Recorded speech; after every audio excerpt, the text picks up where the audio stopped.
Estamos continuando con nuestra serie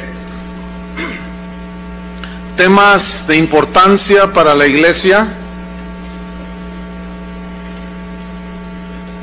Y hoy vamos a tocar otro tema que se ha arraigado dentro de la iglesia cristiana. Y es un tema que ha causado pues mucha confusión a los cristianos. Y se titula ¿Es bíblico decretar? Y vamos a leer Santiago 4 versículo 13. Cuando lo tengan digan ya.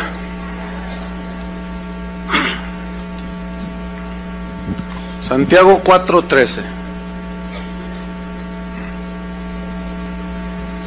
Dice así: vamos ahora los que decís, hoy y mañana iremos a tal ciudad y estaremos allá un año y traficaremos y ganaremos, cuando no sabéis lo que será mañana.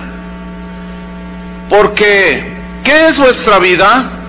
Ciertamente es neblina que se aparece por un poco de tiempo y luego se desvanece. En lugar de lo cual deberíais decir, si el Señor quiere, viviremos y haremos esto o aquello. Pero ahora os jactáis en vuestras soberbias. Toda jactancia semejante es mala. Y el que sabe hacer lo bueno y no lo hace, le es pecado. ¿Qué significa decretar? Según la Real Academia Española lo define de esta manera. Es el dicho de una persona, la declaración de una persona que tiene autoridad y que tiene facultades para resolver, para decidir lo que se debe de hacer. Por ejemplo, un juez en base a las evidencias que tiene, él hace una orden, un decreto, y dice, esta persona debe estar 15 años en la cárcel. El juez tiene la autoridad para dar esa orden. Eso es decretar. Se habla también de un decreto de un presidente. Nuestro presidente puede hacer decretos presidenciales por medio de los cuales él dice, de aquí en adelante ya no va a aumentar la gasolina. Decreto presidencial. ¿Cuántos dicen gloria a Dios? Pero también por un decreto presidencial, o sea, algo que él decide hacer porque tiene la autoridad, tiene la facultad para resolver situaciones y para decidir lo que se debe de hacer. También puede expropiar un predio, etcétera, etcétera, etcétera, por decreto presidencial. Ahora bien, ¿cuántos de ustedes han escuchado algo así como esto? Yo decreto que hoy todo me saldrá bien. Decreto que todo lo que haga prosperará. Decreto bendición de todo tipo sobre mi familia. Decreto bendición sobre mi hogar, sobre mi negocio. Y decreto que Satanás no me tentará. Declaro y decreto que ninguna enfermedad tocará mi vida ni la de mi familia. En el nombre de Jesús, amén. ¿Han oído algo así alguna ocasión? Esta oración es supuestamente una oración cristiana. Ahora vamos a ver un decreto de un esotérico que me encontré allí en internet. Oigamos su decreto de él. Este decreto que voy a leer, o esta declaración de decreto, fue dada el 16 de noviembre del 2007, es decir, poco más de 3 años. Y dice el decreto así: decreto que no haya miseria en el mundo. ¿Ya se fue la miseria? Bueno. Decreto que el hambre desaparezca. ¿Ya se fue el hambre en el mundo? Decreto que los mares no se contaminen. Había de ver a Chapal aquí. Decreto que los animales sean libres y que puedan correr sin miedo alguno. El que va a correr soy yo. Imagínate un tigre ahí corriendo en libertad. Pero este está bien romántico. Este decreto está romántico. Decreto que en el aire vuele el aroma del amor. A ver todos. Respiren el aroma del amor. Porque aquí un esotérico decretó. Decreto que la maldad ya no exista más. Y que se extinga. Decreto que todo lo malo cambie y que todo lo bueno abunde. Decreto que a todos les sean concedidos todos sus deseos. Decreto que a los que amo tengan todo lo que se propongan tener y hacer. Yo decreto mi libertad y mi prosperidad. ¿Cuál es la diferencia? Bueno, enseguida de este decreto de un esotérico, estaba un comentario de una persona. Se lo voy a leer el comentario que dejó allí escrito. Dice así: los que me conocen no les va a sorprender esto, pero los que no me conocen van a decir, esta mujer está loca, porque no cree lo que decreta. Dice, hoy siento que mi alma explota. Tengo ganas de gritar y de decir todo lo que pienso, todo lo que siento, porque no me llega nada de lo que decreto. Ya llevo días en que pienso mucho en esto. Por más que decreto, me pasan cosas y me dan impotencia, me da tristeza y quiero encontrar la solución, quiero tenerla, me siento frustrada al no encontrarla. Por más que declaro y decreto, no sucede nada. ¿Por qué? ¿Alguien me puede ayudar? Atentamente, frustrada. Bueno, ese es del lado esotérico. Ahora vamos a ver del lado cristiano. ¿A cuántos les han dicho o han oído esto? Decreto que tus finanzas se liberan de tal forma que llega mucho dinero a tu cuenta de banco en forma milagrosa. Lo decreto. En un mes, a más tardar, recibirás la bendición económica que esperas. Yo lo declaro en el nombre de Jesús. Bueno, pasa el mes. 5 semanas para ser generosos. Y no sucede nada. Tu cuenta de banco no solo no creció, se vació. Y te quedas frustrado. Entonces vas con el profeta decretador y tú le dices, oiga, señor profeta, no me ha sucedido nada de lo que usted decretó. Entonces él te dice, de seguro estás en pecado, por eso no sucede. O te falta fe para que recibas la bendición de Dios. Entonces a mí me sale una pregunta. Yo le diría al profeta decretador, a ver, ¿estoy en pecado o no tengo fe? Entonces yo le preguntaría, ¿qué es lo que usted dijo no fue un decreto? Yo no necesito estar bien o mal, creer o no, para que el decreto se cumpla, ¿sí o no? Entonces ya nada más para empezar.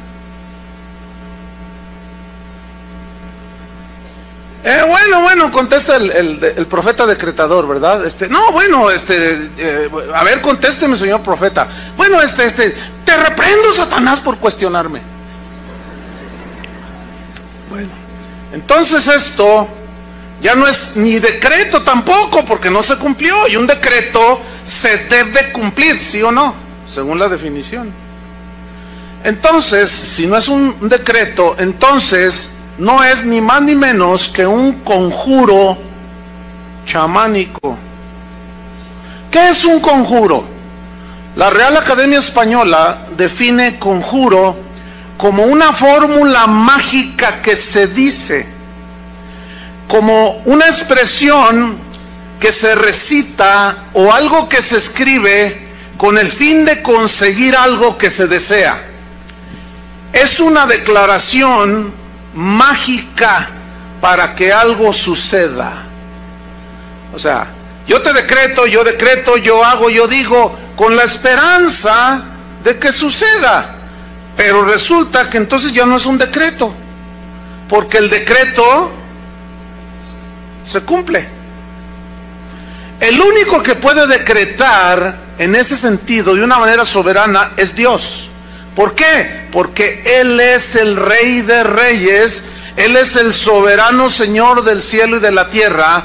¿Qué significa que Dios es soberano? Significa que nadie le dice a Él lo que haga, que Él no le pide consejo a nadie, que nadie le da instrucciones. Significa que Él tiene todo el poder y la autoridad para hacer como bien le plazca. Eso significa que Dios es soberano. Deuteronomio 26, versículo 16. Deuteronomio 26, 16. Dice así: Jehová tu Dios te manda hoy. ¿Quién es el que manda, hermanos? Dios. Hasta donde yo sepa, no han cambiado los planes de Dios. Él sigue gobernando a la iglesia, Él sigue siendo cabeza de la iglesia. Y en la cabeza está el cerebro, que es el que ordena, ¿cierto? Entonces, queda claro, no hay ningún problema, ¿verdad? ¿Quién es el que manda? Dios. Ok.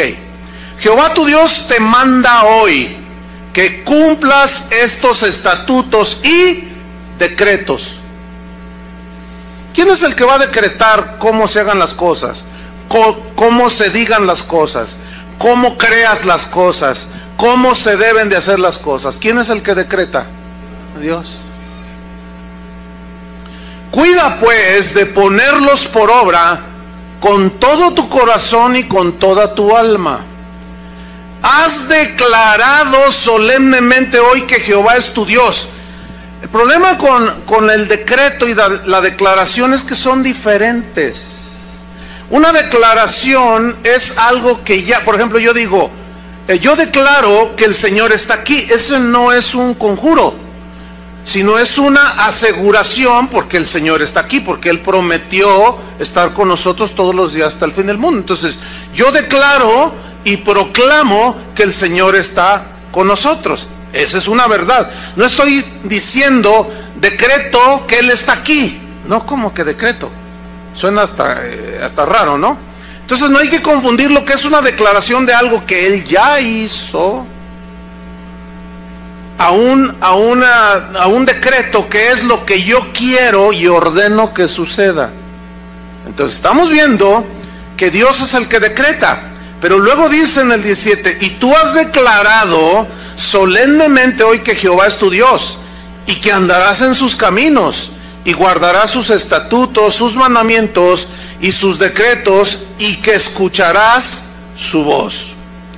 Entonces, según esta definición de decretar, según la Real Academia Española, que es la autoridad y facultad que tiene una persona para resolver asuntos, para decidir lo que se debe y no se debe hacer, en base a esa definición, a mí me surgen dos preguntas. Número uno, ¿será bíblico que los cristianos decreten y digan lo que debe suceder? Número dos, ¿será bíblico que los cristianos decreten su prosperidad? ¿Será bíblico que los cristianos decreten su felicidad o su éxito empresarial? Yo encontré por lo menos 3 problemas graves en esta doctrina. Número 1, agrede a Dios. ¿Por qué? Porque agrede a Dios mismo en sus planes que Él tiene para cada uno de nosotros. Por ejemplo, cuando yo me convertí, Él tenía una voluntad específica para mí, como lo tiene para ti.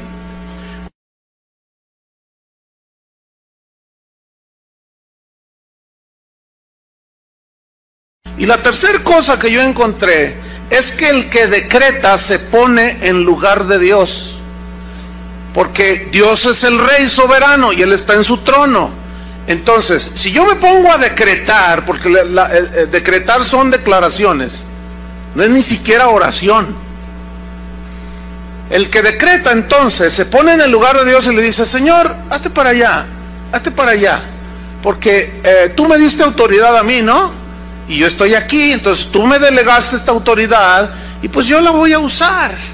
Entonces yo voy a bendecir a todo mundo, yo le voy a decretar a todo mundo. ¿Cuántos tienen negocios? Y levantan la mano. ¿Cuántos tienen negocios? A ver. Entonces ya levantan las manos. Entonces, yo decreto que tu negocio, en un año, 5 sucursales. Yo decreto que tu negocio va, y yo decreto, espérame. ¿Cómo sabes si en lugar de 5 van a ser 20 sucursales? Y yo ya le bajé a la bendición. No podemos ponernos en el lugar de Dios. El único que tiene autoridad para decretar, para resolver de maneras diversas y para decidir lo que pasará en nuestras vidas es Dios. Ningún hijo de Dios debe ponerse en la silla del trono de Dios para decretar y decidir cómo deben de hacerse o no deben de hacerse las cosas. El argumento que usan los que practican esta doctrina está en Apocalipsis 1, 5 y 6. Abra su Biblia. Ellos dicen, decretamos porque el Señor nos hizo reyes y sacerdotes, dicen. Entonces ellos utilizan esta lógica. Dicen, ¿qué hace un rey? Pues reina, ¿no? Entonces nosotros, Él nos hizo reyes para que reináramos. ¿Y qué hace un rey? Un rey emite, ¿qué? Decretos. Pero esa lógica no tiene sustento en la Biblia. Vamos a escudriñar aquí. Apocalipsis 1:5, ¿ya lo tiene? Dice así: y de Jesucristo el testigo fiel, el primogénito de los muertos y el soberano de los reyes de la tierra, al que nos amó y nos lavó de nuestros pecados con su sangre. Versículo 6. Y nos hizo reyes y sacerdotes para Dios su Padre. A Él sea la gloria e imperio por los siglos de los siglos. Amén. Ok. Estas personas interpretan estos versículos así. Esto es tomado de una predicación de uno de los que decretan de esta manera, y él está enseñando a un público amplio y dice: la autoridad de rey que tenemos es un derecho delegado por Cristo a sus hijos, y esta autoridad es para ejercer dominio y señorío. Dios le ha dado a cada creyente el derecho de ejercer poder y autoridad en su nombre. Poder es la habilidad divina para obrar cualquier cosa. Ponga mucha atención a lo que dice, ¿eh? Él te ha dado autoridad y poder para ordenarle a las circunstancias, a los problemas que se dobleguen. Tú tienes la autoridad para decretar y ordenarle a los problemas que se solucionen. Lo único que debes hacer es decretarlo en el nombre de Jesús. Simplemente tú le dices en el nombre de Jesús a las cosas y tú lo decretas, y estás usando el poder que Dios te dio y lo liberas a través de tu boca. Tu boca Dios te la dio para decretar, para atar y desatar. Esa situación temporal, como decían, tú le vas a decir: esta situación temporal por la que estás pasando, como que él está poniéndoles un ejemplo, va a pasar tan pronto como tú le ordenes que se vaya, y que ordenes a los cielos y le des órdenes a la tierra en el nombre de Jesús. Entonces el mundo de las tinieblas tiene que oírte y tiene que obedecerte a ti, porque eres hijo del Dios Todopoderoso y tú eres intocable. Wow. Esto está diciendo que tú eres Dios. Qué triste que esto no lo sabía San Pablo. Qué triste, ¿no? Que estaba allí todo aguijoneado por un mensajero de Satanás y pues no conocía eso. La mayoría, bueno, la pregunta aquí es, Apocalipsis 1, 5 y 6. ¿Eso es realmente lo que dice? ¿Lo que significa nos hizo reyes y sacerdotes? Porque de ahí se toman ellos. Escúcheme bien, la mayoría de las mejores traducciones de la Biblia traducen estos versículos, es muy interesante que lo traducen semejante del griego.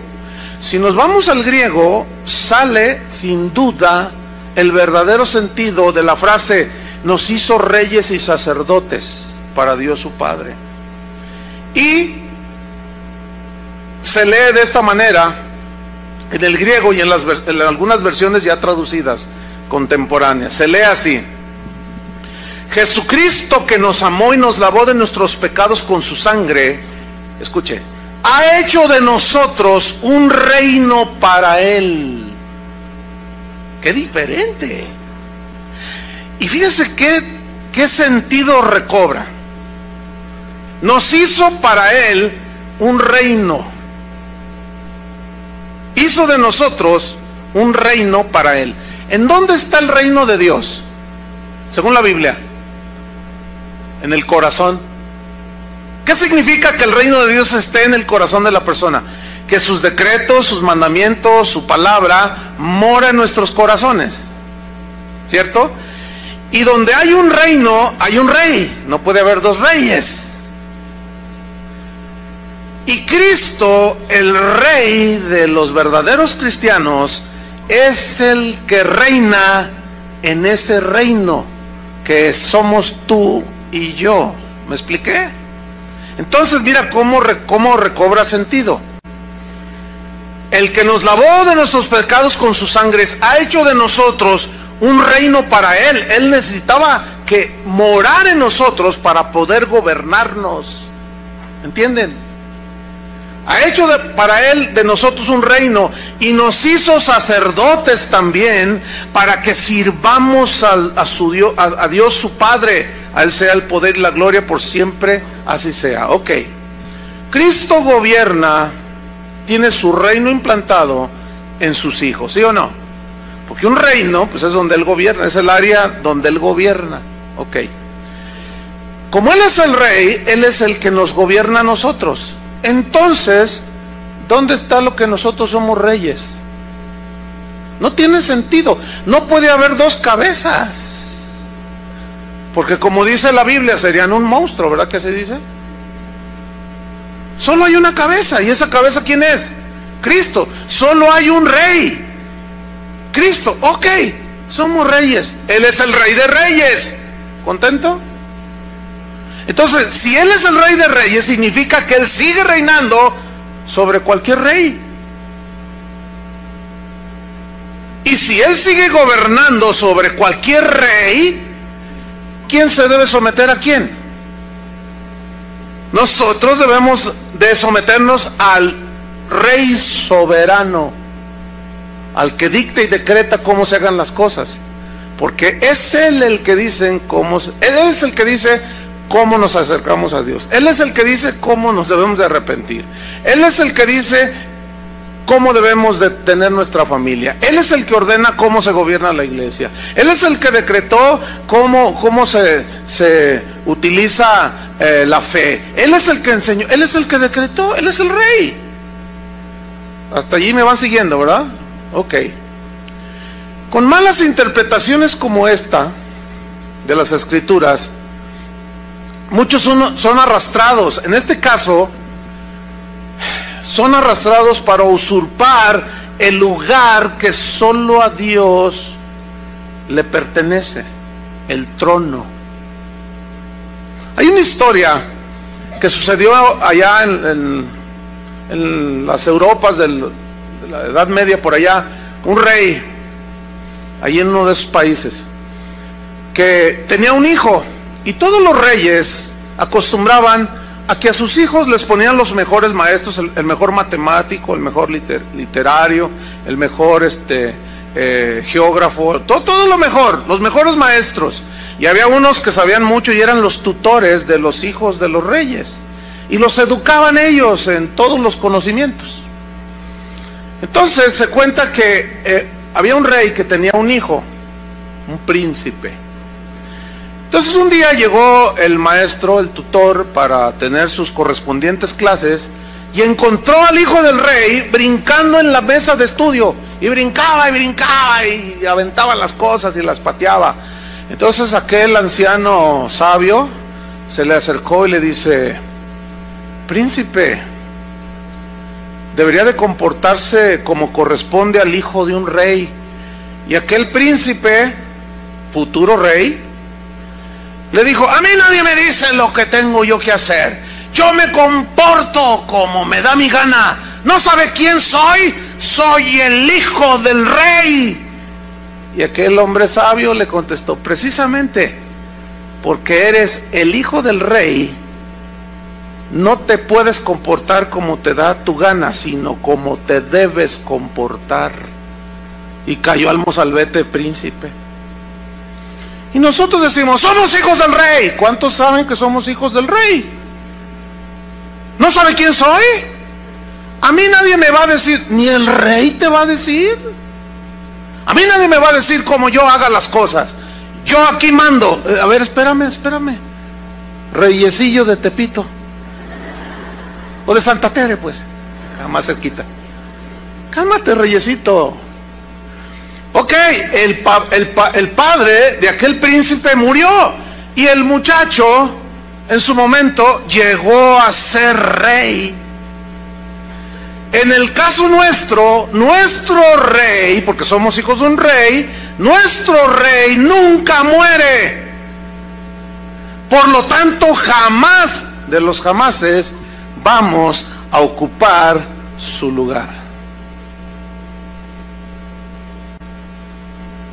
¿Contentos o no de ser hijos de un rey? Pero ya entendiste que nunca llegarás a ser rey. El rey es Él.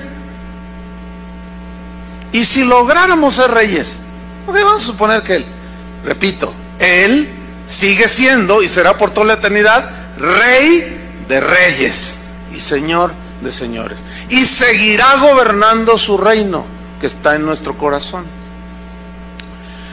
Otro argumento que sacan a la luz los que creen eso de que somos reyes y por lo tanto debemos decretar cómo se hagan las cosas, está en Juan 14, versículo 12.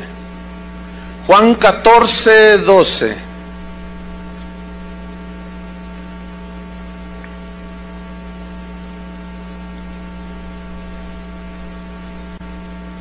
Algunos se confunden un poco y dicen: pastor, entonces ¿cómo entender los pasajes cuando dice en Marcos: vayan y prediquen el evangelio, en mi nombre echarán fuera demonios, en mi nombre los enfermos sanarán, en mi nombre esto, en mi nombre esto? Bueno, esa autoridad sí se nos dejó.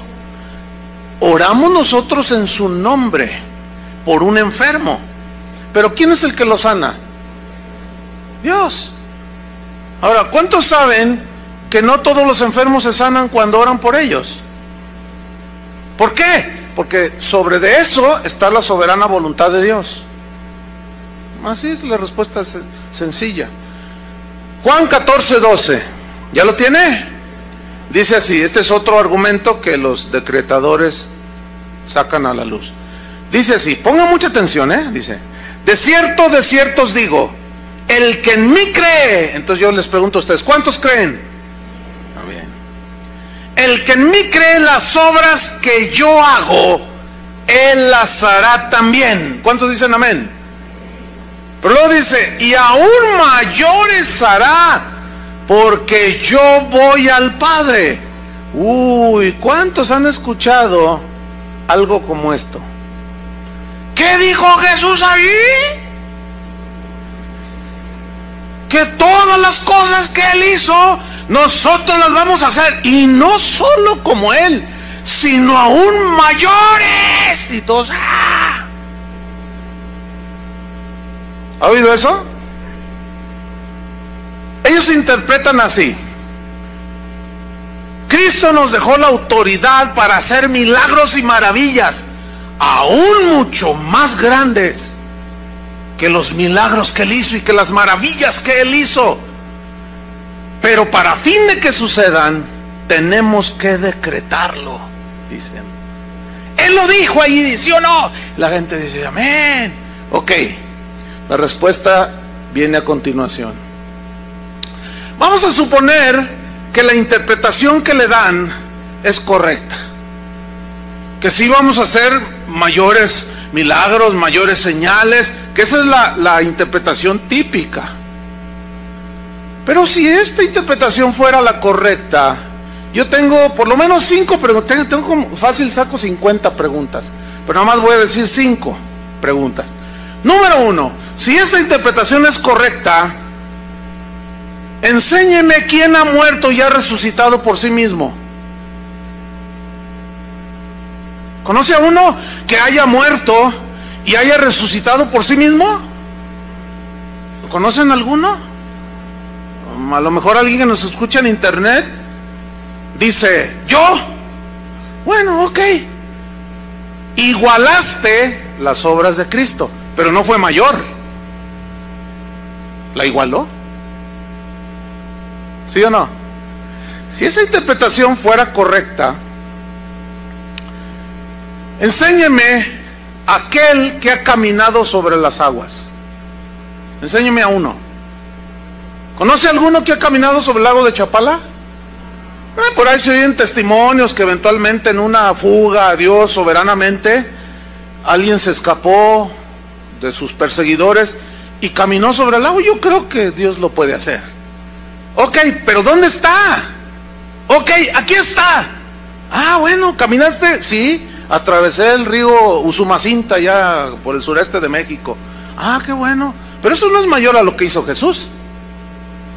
Estamos hablando de que Él dijo, las harán mayores, ¿no? Eso no es mayor, caminó. Otro puede decirme, no, yo conozco a un apóstol que caminó sobre las aguas. Y no solo caminó, sino también se elevó como Jesús, se llama Chris Angel. Ese apóstol está poderoso. Miren, si ese tipo dijera que era cristiano, hiciera las cosas que hace, muchos, olvídenlo, lo tendrían como el ungidazo de Jehová, porque son tan ignorantes que no saben discernir. Fíjense, si un simple tipo, un ilusionista, puede imitar lo que Jesús hizo, son trucos, sabemos, ¿no? Y una que otra magia por ahí media satanoide, ¿eh? La puede igualar, nada más. Entonces, si esa interpretación fuera correcta, yo quiero que me enseñen ustedes aquel que multiplicó un plato de pozole para 10,000 personas.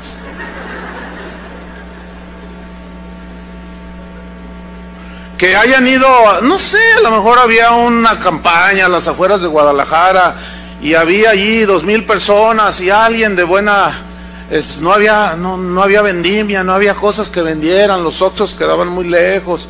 Entonces la gente tenía hambre y alguien dijo, pues yo traje mi plato de pozole, señor apóstol, tráemelo para acá. Entonces que lo haya levantado y denles a todos. ¿Quieren con cebollita? ¿Quieren con picante? ¿Cómo quieren? Aquí ahorita. Y que hayan sobrado 10 ollotas de pozole. A ver, enséñemelo. Enséñemelo. ¿Conoce a alguien así? A lo mejor anda uno por ahí. Ok, pero igualó, nada más. ¿Sí o no? Una quinta pregunta.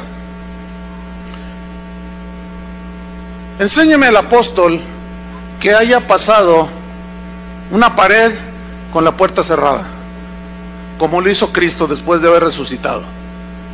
Enséñenme a uno. ¿Hay alguno? ¿Conoce alguno?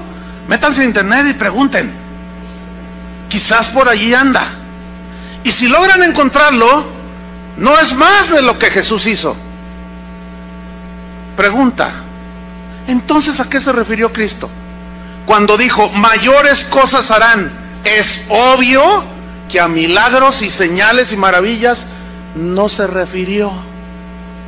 Porque si no, entonces ¿dónde están? Todos esos que predican de que nosotros haremos mayores cosas que Cristo, ellos no hacen, ni siquiera lo igualan. No pueden ni creer para que se les multiplique el pan en su casa y van al Monte de Piedad a empeñar el reloj en el nombre de Jesús. O sea, no solo ni las igualamos siquiera, mucho menos las hacemos mayores. Entonces, ¿a qué se refiere Jesús? ¿Qué quiso decir aquí? La clave está en el pasaje, la clave está en la frase, porque yo voy al Padre. Esa es la clave para interpretar el versículo. O sea, las obras que ustedes hagan, las van a hacer igual que yo, pero aún las harán mayores, dijo. ¿Qué dice el versículo 12? Porque yo voy al Padre. ¿Qué significa? Escúcheme bien. La única manera en que los verdaderos creyentes harían las obras mayores que Cristo fue cuando Jesús les dijo: pero no los dejaré huérfanos, les enviaré el Espíritu Santo. Y ellos lo recibieron en Pentecostés. Ese Espíritu Santo vino sobre los creyentes, y entonces fue cuando los apóstoles hicieron obras mayores que Jesús. Pero no está hablando de milagros, porque no hay un milagro registrado en la Biblia que sea mayor que los que hizo Jesús. Entonces, ¿a qué se refiere? ¿Sabe a qué se refiere, hermano? Se refiere a la extensión del reino de Dios en la tierra. ¿Y de dónde saca usted eso, hermano? Seguimos leyendo.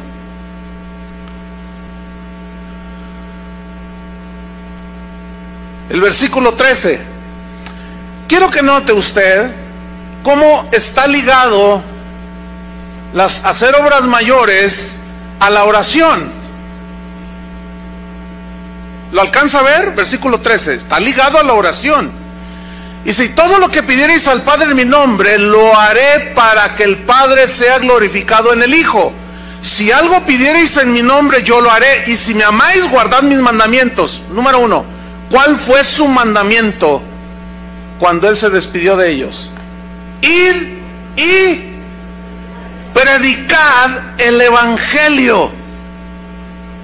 O sea, extiendan el Evangelio. En mi nombre echarán fuera demonios. En mi nombre orarán por los enfermos, sanarán. En mi nombre harán estas cosas. Pero ya establecimos y vimos que no se refería a lo milagroso, sino a la extensión del reino. ¿Por qué? ¿Saben por qué, hermanos? ¿Sabían ustedes que Jesús no viajó más allá de 300 kilómetros a la redonda? Él nunca salió de la región de Judea. Nunca salió. Sus 33 años que Él vivió, ahí los vivió. 300 kilómetros a la redonda, nunca salió. Jerusalén no llegaba ni a 60,000 la población de ese tiempo. Entonces, ¿qué sucede cuando viene el Espíritu Santo que les prometió? Ellos fueron por todos lados. ¿A dónde? Alrededor del mundo, ¿cierto? Cumpliendo el mandato de Jesús. Vayan y prediquen. Ok. ¿Sabe que el apóstol Pablo viajó, hizo 3 viajes misioneros y superó a Jesús el número de gente a la que le predicó? Superó a Jesús con mucho los países y las naciones que Él tocó con sus pies y predicó. A eso se refería. Pedro mismo, cuando recibieron el Espíritu Santo, predicó, y en un solo sermón, ¿cuántos se convirtieron? 3,000. Estableció el reino de Dios en 3,000 nuevos creyentes. ¿Sí o no? A Jesús nunca se le convirtieron 3,000 en un mensaje. Al contrario, al final de su vida se quedó con 11. ¿Sí o no? A eso se refería. Te voy a decir algo, hermano. En los años 90, yo hice un viaje. En esos años yo viajé muchísimo por todo el mundo. Hice un viaje en una ocasión, en los años 90, al Sudamérica. En un mes, hermano, yo le prediqué a más de 1 millón de personas. En un mes. Eran estadios de 70,000, 80,000 personas, 50,000. Hubo explanadas que la gente ni supo cuánta gente iba.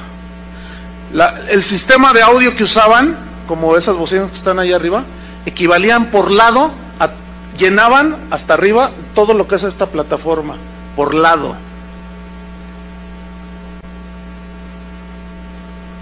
Le gané a mi Cristo. A eso se refería, hermanos. ¿Saben que este mensaje sale a todo el mundo en tiempo real? En este preciso momento del registro que tenemos, hay, no sé ahorita cuántos países serán, que nos escuchan ya continuamente, pero 150 países, más de 5,000 ciudades principales de esos países. En este momento están escuchando esto. ¿Sabe a cuántos miles de personas equivale eso? Imagínense nada más. Cuando yo termino de predicar, en una hora, la gente descarga hasta 8,000 veces, 8,000 descargas en una hora este mensaje, en una hora. Yo me asusto. Cristo nunca tuvo un auditorio así.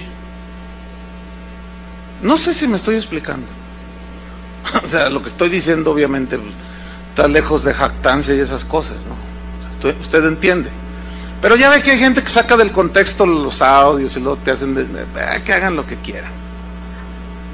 ¿Sabe usted que en los tiempos de Jesús, Jerusalén tenía 55,000 habitantes?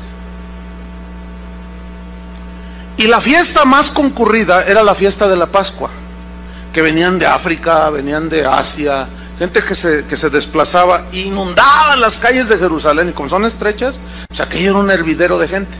A lo más se juntaban 180,000 personas. Bueno, 180,000 personas nunca fue un auditorio al cual Jesús le hablara. El auditorio más grande al que Jesús predicó fue en el sermón, cuando él multiplica los panes. Dice que había 5,000 varones, sin contar las mujeres y los niños. Y vamos a ser generosos, vamos a poner 20,000 personas, contando las mujeres y los niños. Ya ven que son las que más abundan, y los que más abundan son como más nobles con el Señor y como que se acercan más al Señor. Y los varones hasta se duermen cuando van a la iglesia. Entonces, 20,000, bueno, vamos a ser generosos, 25,000. Ese fue el auditorio más grande de Jesús. Mire, yo no tengo el cálculo, pero ¿se puede imaginar cuánta gente me está escuchando ahorita? No sé. Dice Héctor Ursúa que el contador parece reguilete. Que no se para. Cuando la gente ingresa a la página, porque hay un contador que registra cuántas visitas son. Con el desafío del ministerio, dice, ¿sabes qué? Hubo récord de audiencia, fueron quién sabe cuántos puntos y quién sabe cuánta cosa, que solo los entendidos en eso saben entender.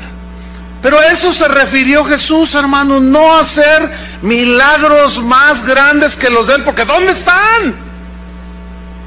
¿Dónde están? Entonces es obvio que no se refería a eso, sino a la extensión del reino.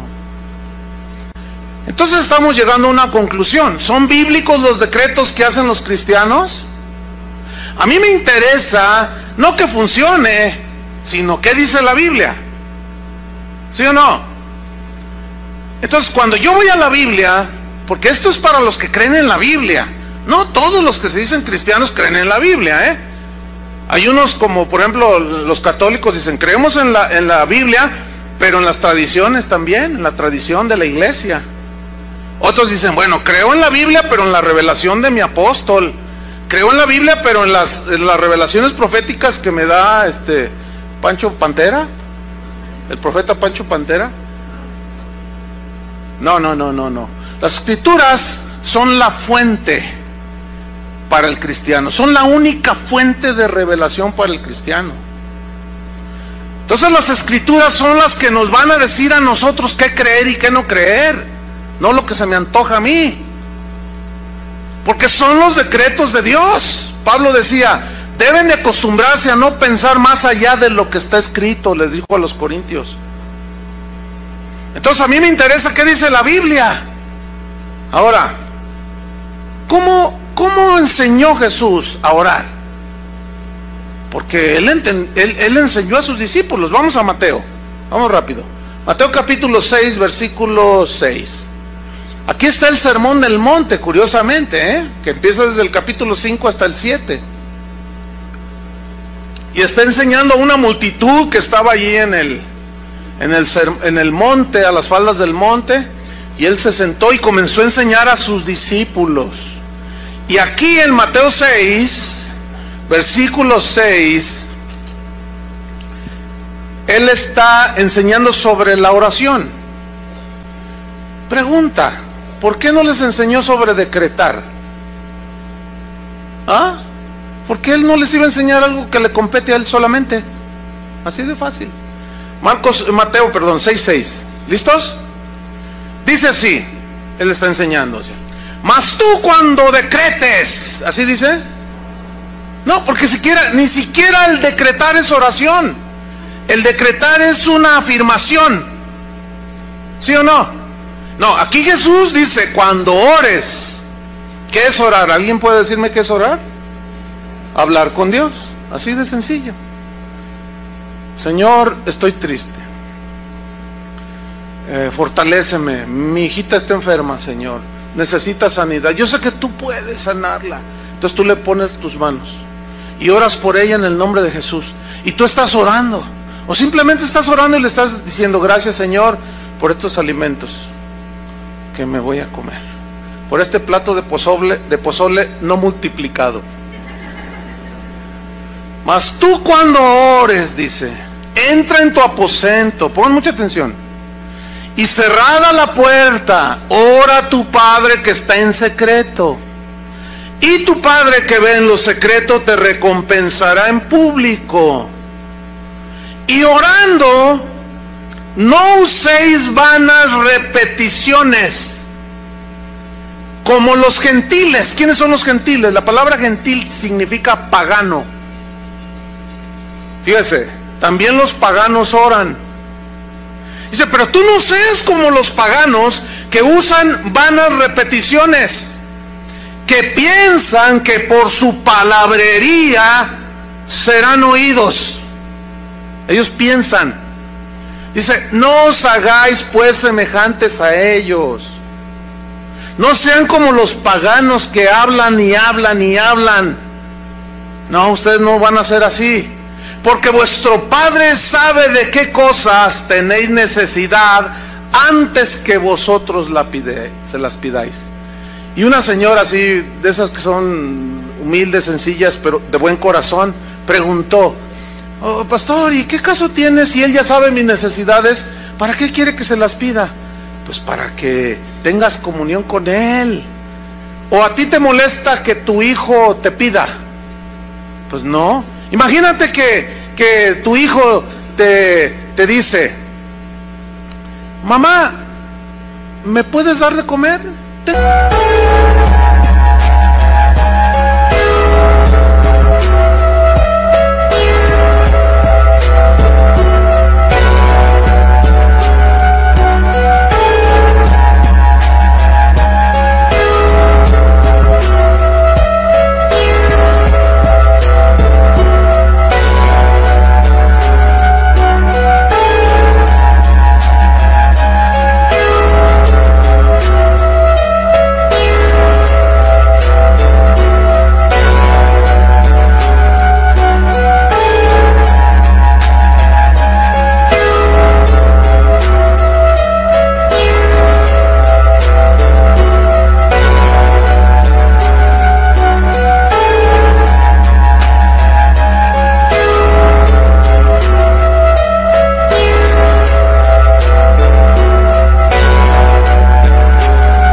¿Me das de comer? Dame, ándale de comer. Entonces tú le contestas, ¿y por qué me pides si yo ya sé lo que tengo que hacer? ¿Pero te molesta que tu hijo te pida de comer? Pues tampoco a Dios le... Y tú ya sabes que tienes que darle de comer. Pues tampoco a Dios le desagrada. Porque tú como padre, pues te sientes bien, ¿verdad? Que llegue tu hijita y te diga, papi, papi, ¿me puedes comprar zapatitos? Mira, ya sé de qué sabor son los chicles. Sí, hijita, ya sabía, pero apenas es la quincena. Vente, vámonos, vamos a comprarte tus zapatitos. ¿Qué, se molesta el padre? No, tampoco Dios se molesta. Pero aquí el punto es, no uséis, ¿qué? Vanas repeticiones. Esa frase en el griego, batalogeo, significa, escuchen bien, repetir algo ociosamente. ¿Qué es ociosamente? Sí, sin ton ni son, que ni sabes lo que dices. Significa parlotear sin medida, o sea, dice el diccionario, es decir, proferir frases carentes de significado espiritual y mecánicamente son repetidas. Es una referencia a las oraciones de los paganos, que piensan que porque están haciendo tipo chamán, no tengo nada, no tengo nada, no tengo nada, o porque confiesan positivo, hoy me va bien, hoy me va bien, hoy me va bien, pura palabrería. Dice, ¿y cómo oran esa gente? Como los paganos. Y ese tipo de oración ya se metió en los cristianos. Y a eso es a lo que se refería Jesús. No oren como los paganos. Ellos piensan que porque hablan, decretan, dicen, establecen y cuanta cosa ya todo les va bien. Porque escúcheme bien, el pensamiento positivo tiene su origen en la metafísica de Aristóteles, casi 300 años antes de Cristo. Él hablaba de la metafísica del lenguaje. Filósofos 300 años antes de Cristo decían, habla positivo para que tus circunstancias cambien alrededor. Y eso es exactamente lo que usted se encuentra en internet por todos lados. Pura filosofía aristotélica. Pero esa filosofía ya se metió a la iglesia. El problema es que la maquillan con 2 versículos. Y ya dicen, es revelación cristiana. No, hombre, ¿qué va a ser revelación cristiana? Porque si yo decreto y ordeno que sucedan las cosas, entonces ¿para qué necesito a Dios? Él quiere que dependamos de Él. Entonces no es decretando, no es declarando que usted va a ser bendecido por Dios, o que usted va a recibir no sé cuántas cosas. La palabra bendición es algo... Hay algo que precede a la bendición. Por ejemplo, yo les pregunto a ustedes, ¿cuántos quieren la bendición de Dios? Pues todos levantan la mano. Pero ¿saben qué es lo que precede a la bendición de Dios? La obediencia a sus decretos. Deuteronomio 28. Si oyereis y obedeciereis y hiciereis atentamente la voz de Jehová tu Dios, y si tú guardas estas cosas y las obedeces, yo también te digo que vendrán sobre ti todas estas bendiciones y te alcanzarán. Bendita será tu entrada y tu salida. Bendita será tu casa, bendita será el fruto de tu vientre, bendito tu trabajo, bendito todo lo que hagas, bendito esto, prestarás a otros, tú nunca irás al monte de piedad a pedir prestado. Tú serás cabeza y no cola, la bendición de Jehová estará sobre ti, tus graneros serán bendecidos, abundarán, Jehová te bendecirá. Hasta el versículo 14, y todos dicen, gloria a Dios, aleluya. Pero nadie predica del 15 en adelante. Nadie, yo no he escuchado eso, de verdad.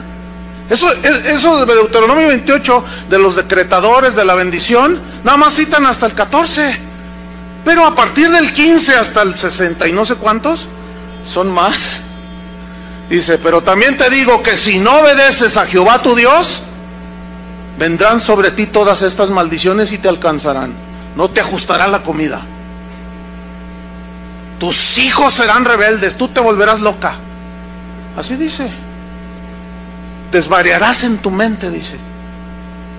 Pedirás prestado, serás esclavo de otros. Entonces, ¿quieren la obediencia?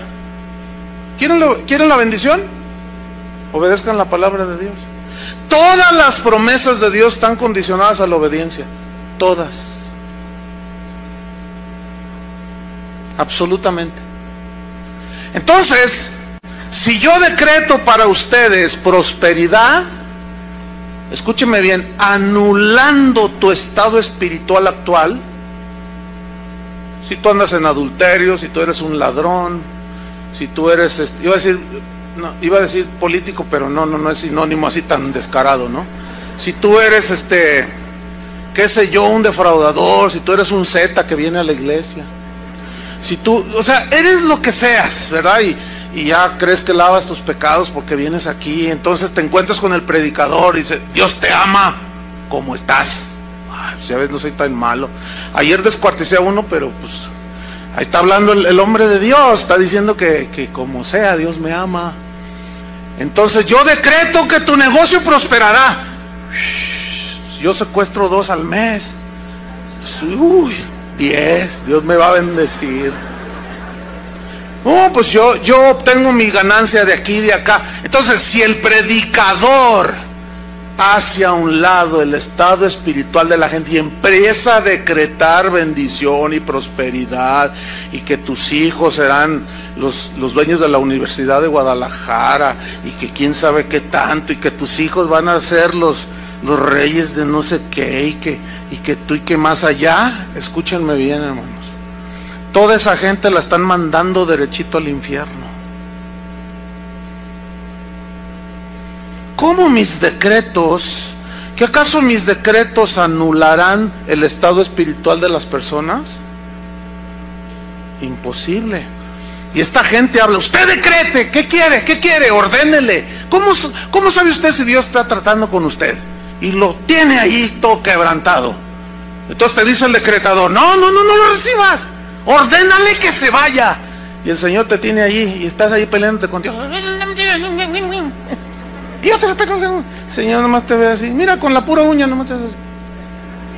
Y por más que decretes, estimado hermanito, reyesito de la del Fresno, no por eso cambiarán los planes de Dios. ¿Conocen el Salmo 1? Bienaventurado el varón que no anduvo en consejo de malos. ¿Oyeron, varones? No, pues piden oración para que Dios los prospere y se juntan con lo peor de Guadalajara. Hacen lo que hacen ellos. ¿Cómo quieren bendición? Bienaventurado.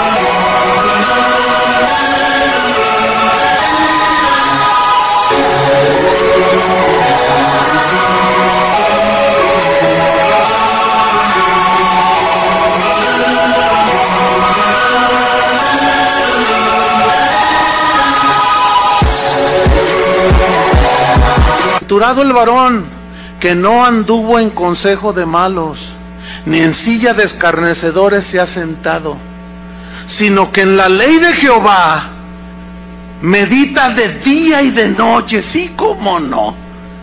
Meditan de día y de noche. Se la pasan viendo la televisión. Y así quieren la bendición.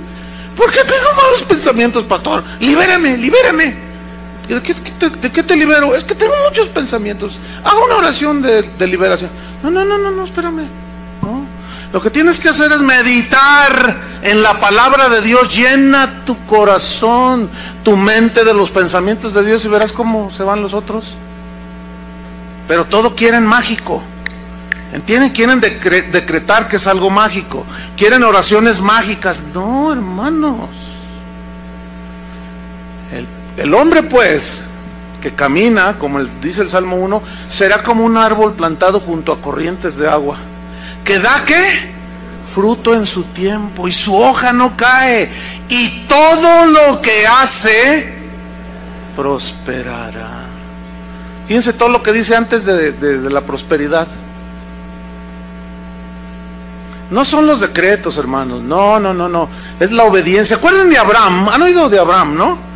Dice, no lo busquen, en Hebreos 11:8 dice, por la fe Abraham, siendo llamado, obedeció. Ahí está la clave. Obedeció para salir al lugar que había de recibir como herencia. Muchos quieren la herencia y no obedecen. Aunque decretes, mi estimado. Abraham, para fin de recibir la herencia, ¿qué es una herencia? Es riqueza, ¿no?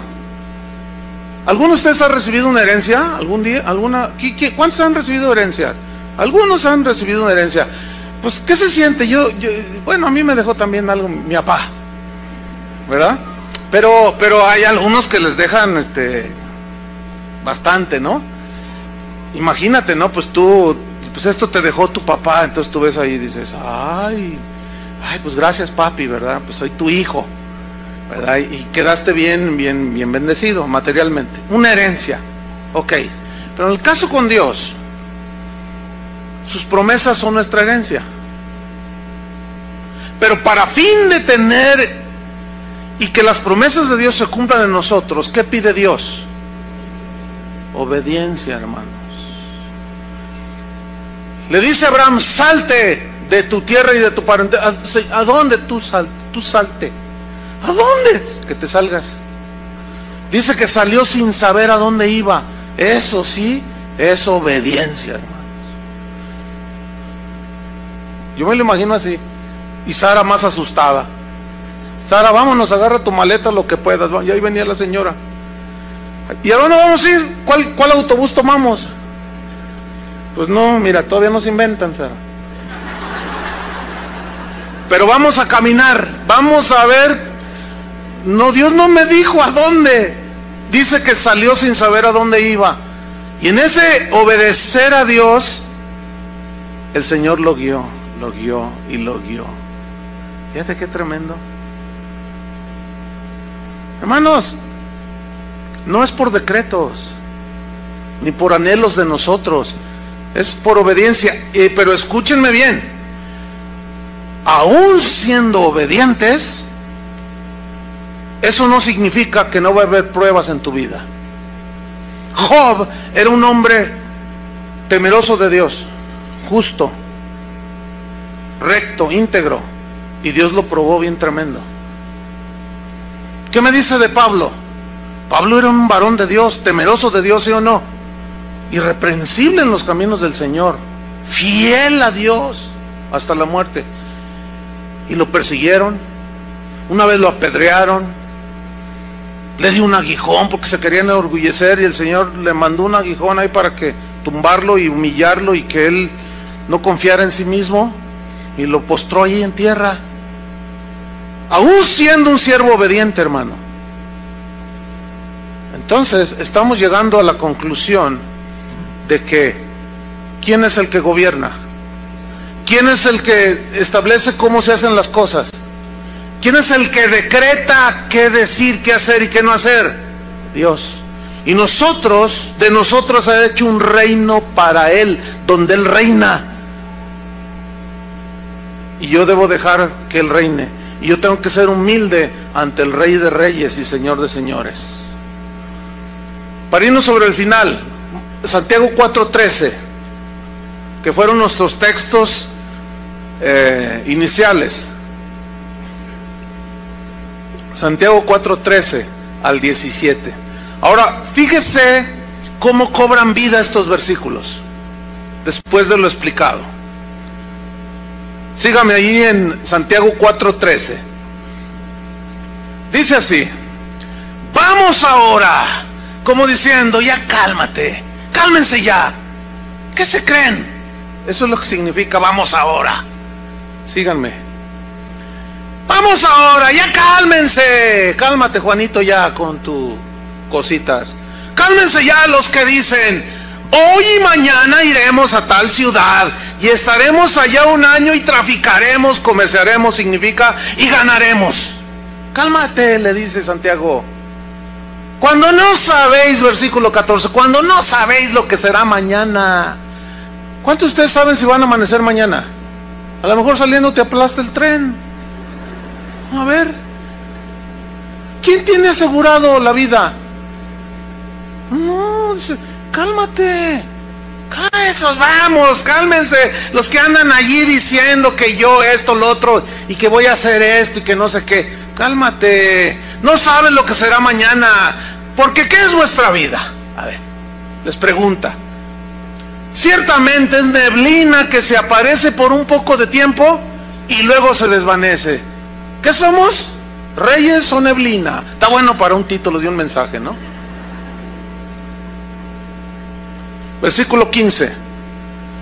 En lugar de lo cual deberíais decir. En lugar de lo cual, todos esos que tienen diarrea verbal, que están fluye con sus decretos. En lo cual deberíais decir, ¿qué? ¿Qué deberíais de decir? Si el Señor quiere, nota que Él no se opone a que hagamos cosas, Él no se opone, pero lo que se opone es que tú lo hagas a un lado, si es que dices que es tu rey. Si no es tu rey, pues tú di como los del versículo 13. Ah, no, yo les voy a demostrar, en un año hago lana. ¿No estás tomando en cuenta a Dios? ¿Ah? En lugar de lo cual deberías decir, si el Señor quiere, viviremos. Viviremos.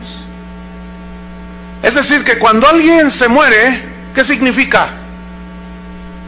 Que ya Dios dijo hasta aquí.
Entonces, ¿de dónde sale eso de reprender a la muerte?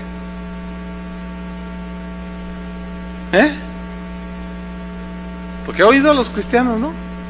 Y si están reprende y reprende y reprende y atando y no sé cuánto y decretando que la muerte se larga y se muere el enfermito ahí y están todos así derrotados, pero obviamente el decretador dice, no, lo que pasa, les faltó fe, el diablo se lo llevó, los deja peor a los deudos ahí. De lo cual deberíais decir, si el Señor quiere, viviremos y haremos esto o aquello. 16, pero ahora, dice Santiago, os jactáis en vuestras soberbias. ¿A qué soberbia se refiere? A que la gente de ese tiempo de Santiago decía, yo voy a hacer esto, voy a ganar, yo voy a hacer esto, voy a hacer lo otro. Cálmate, soberbio. ¿Y dónde está la voluntad de Dios para ti? ¿Y dónde está Dios ahí en todo lo que tú quieres hacer? Bueno, es que Él nos dejó la autoridad para decretar. ¿Y quién te dijo eso? ¿Quién te enseñó eso? No seas soberbio. Dice el 16, pero ahora os jactáis en vuestras soberbias. Toda jactancia, escuchen, semejante es mala. ¿Qué significa jactancia semejante? Que hagas a un lado a Dios. Que me quiero casar, pregúntale si es el hombre, pero no se le preguntes después de que te casaste, que eso es bien común. Ya se casaron, ya les pusieron sus golpizas. Pastor, ¿será el hombre de Dios para mi vida? ¿Qué quieren que les diga?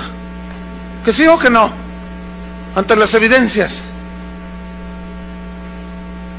Pero no tomamos en cuenta a Dios. ¿Quieres hacer un negocio y ni te acuerdas de Dios? ¿Quieres hacer cualquier cosa? Ni te acuerdas de Dios. Eso es jactancia, eso es soberbia, eso es hacer un lado a Dios. En lo cual deberíais decir, si Dios quiere. ¿Saben que un hermano hace 1 año y medio me dijo, pastor, fíjate que Dios nos bendijo, bueno, recibimos una herencia y bueno, a mí Dios me ha bendecido, queremos hacerte a ti y a tu esposo un regalo de aniversario de bodas. Ah, hermano, ¿de veras? Sí. Queremos regalarte un viaje a Europa. Órale. Todo pagado, todo. 3 semanas y media, casi un mes. Pero vamos a hacer un viaje, dice, porque yo te voy a acompañar, me gustaría acompañarte. Vamos a ir a todos esos países donde Pablo predicó. Y vamos a estar en los lugares donde él predicó. Y vamos a ir a donde Martín Lutero predicaba. Y vamos a ir donde John Hus en Escocia. Y vamos a conocer los lugares donde... Ese era el tipo de viaje. Así, no, pues yo me emocioné. Entonces le dije, bueno, pues oremos y si Dios quiere, vamos. Entonces ya el itinerario y todo, me dice, mira, este es el primer viaje, aquí vamos a volar a España, si Dios quiere, ahí vamos a estar 2 días, vamos a visitar ahí no sé qué, a Barcelona, donde desembarcó quién sabe quién, luego de allí, si Dios quiere, de ahí volamos a Alemania, y si Dios quiere, de ahí nos pasamos, pues Dios no quiso.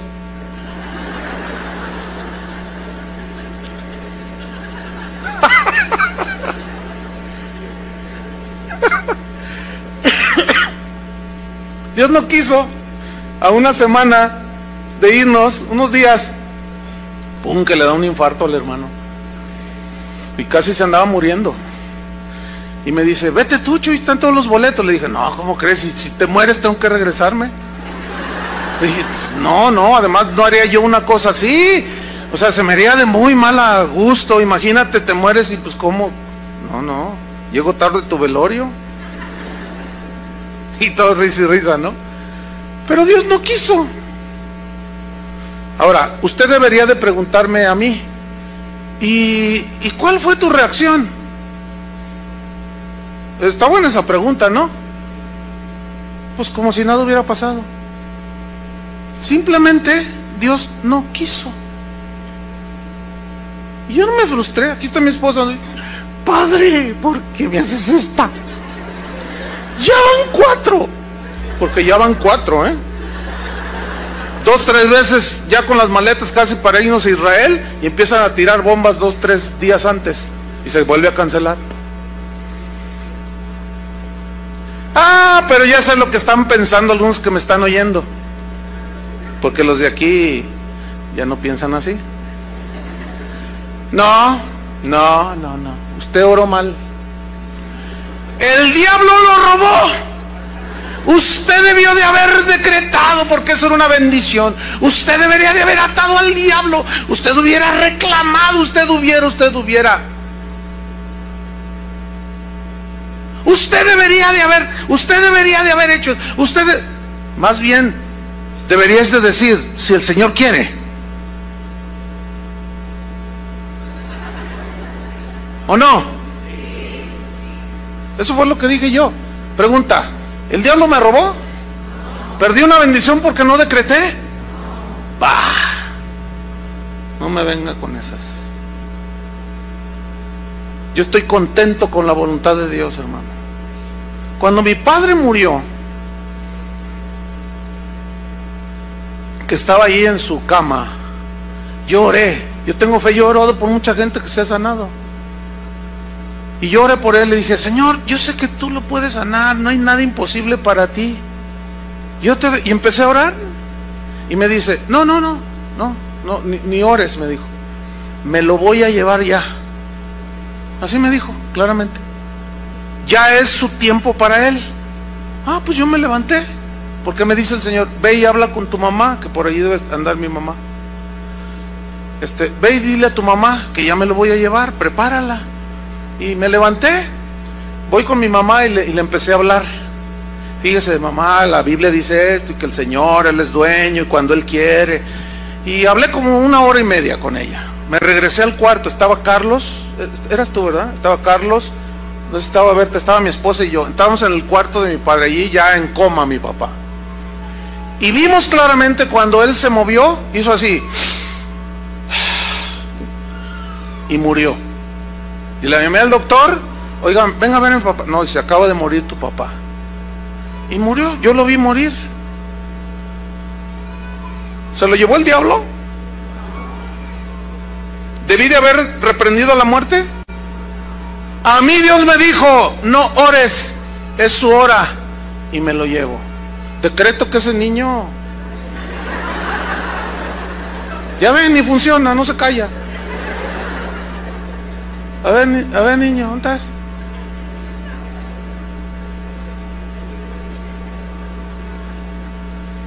Yo estoy contento con la voluntad de Dios, hermanos, porque nada sucede si Dios no lo permite. Así yo sea el atador más grueso de Ciudad Juárez, ya ven lo que se dice en Ciudad Juárez. Así yo sea el reprendedor del hombre fuerte de quién sabe dónde. Ahí está la prueba, no funciona.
Por más que se puso peor, mírenlo, iba.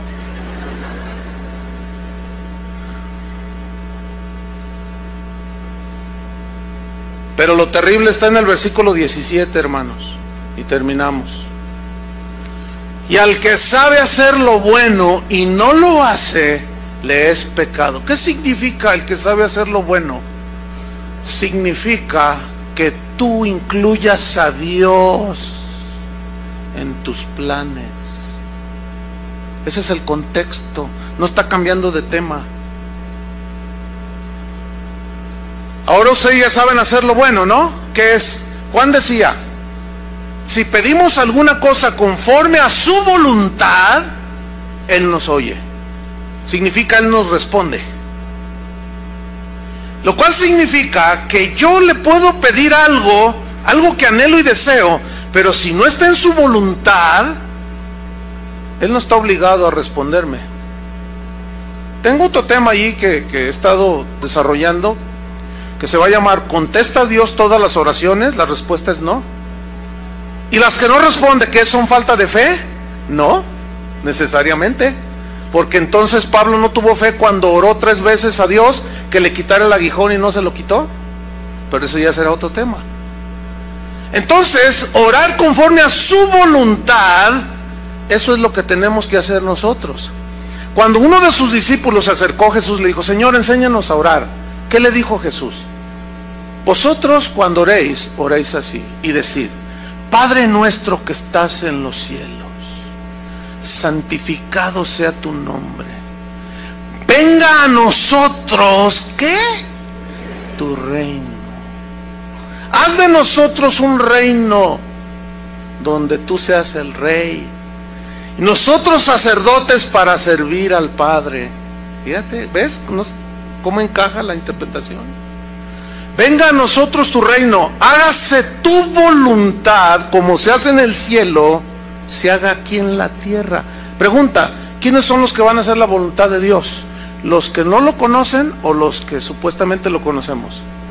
Nosotros, ¿sí o no? Nosotros somos los que vamos a hacer la voluntad de Dios.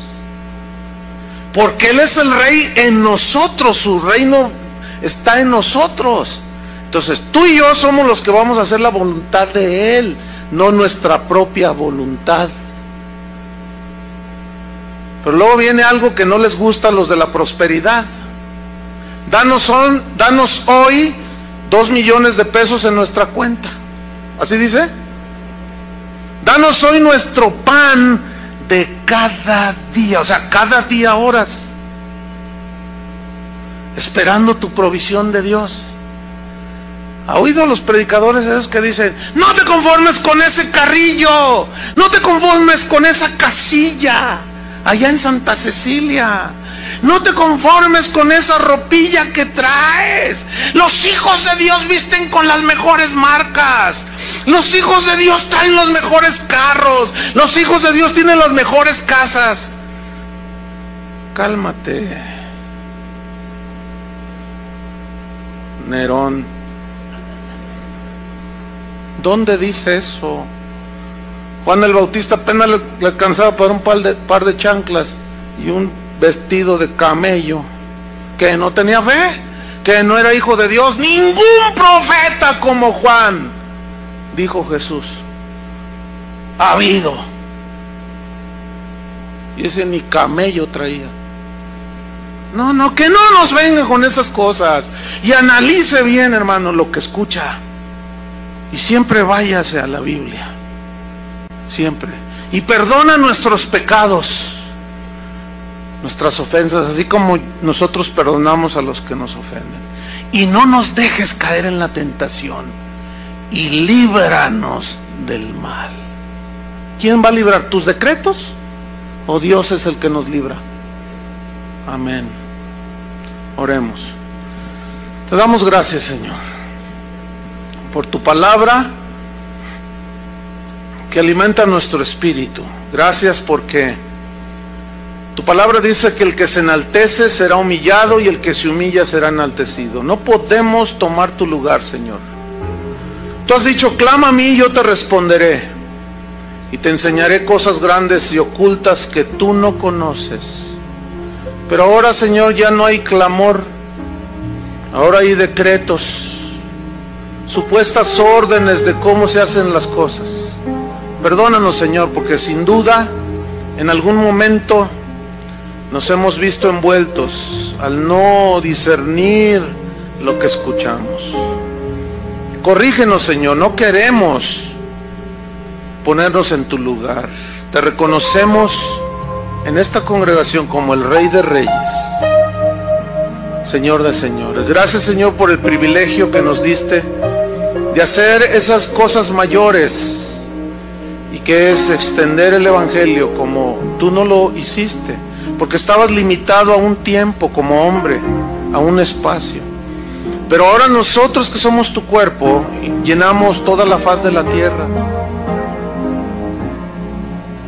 Gracias, Señor, porque tú nos corriges. Cuando oremos, Señor, no levantemos nuestra cerviz orgullosa, sintiéndonos dignos y merecedores de las cosas, sino con humildad diciendo: Padre nuestro, tú estás en el cielo, tú eres altísimo. Nosotros somos terrenales, mortales, somos neblina, somos como flores del campo, que hoy son, mañana ya no son. Líbranos, Señor, de sentirnos reyes, señores del universo, porque tú eres el que nos proteges, el que nos guardas. Tú mandas alrededor de nosotros a tus ángeles que nos guarden. Tu Espíritu Santo nos guía a toda la verdad. Tu palabra es una lumbrera a nuestro camino. Límpianos, Señor, con tu sangre preciosa de todo pecado, error, falta, ofensa que te hayamos hecho al ponernos en tu lugar, Señor. En el nombre de Jesús te lo pedimos.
Jesús.